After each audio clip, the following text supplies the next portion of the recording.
社民阵有一个伫国防部资通电军指挥部做兵的姓社的女上司，顶个月底涉嫌伊伫休困的时呢，煞变成一个诈骗集团的人。警方呢巡线追查了呢，现场甲抓到诈骗集团呢，为了设这个断点，佫先安排这个外送人员向这个避害人收这个包裹，才交互这个做收水手姓社的女上司。即嘛代志一个变，资通电军这个指挥部嘛做出回应，讲调查真正有影，会甲开除。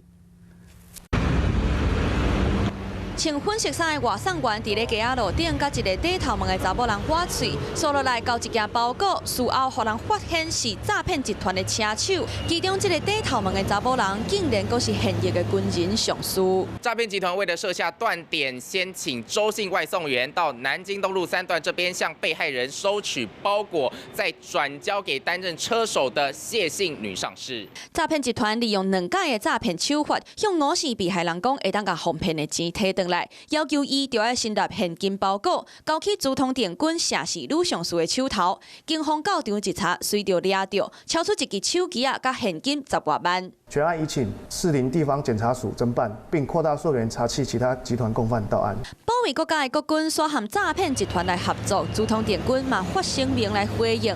社市上司是用休假的期间涉嫌诈欺的罪嫌，调查了后，若是事实，就会该开除。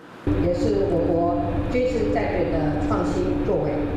国防部的资通电军，被人看作是陆海空以外第4个军种，负责电子、资讯的作战、网络管理、军线的维护等等。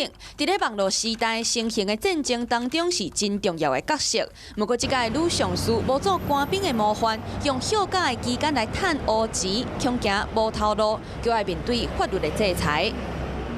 Hello， 大家好，我是林文。想要抢先掌握最及时的新闻资讯吗？赶快订阅、按赞、开启小铃铛，锁定华视新闻的 YouTube 频道。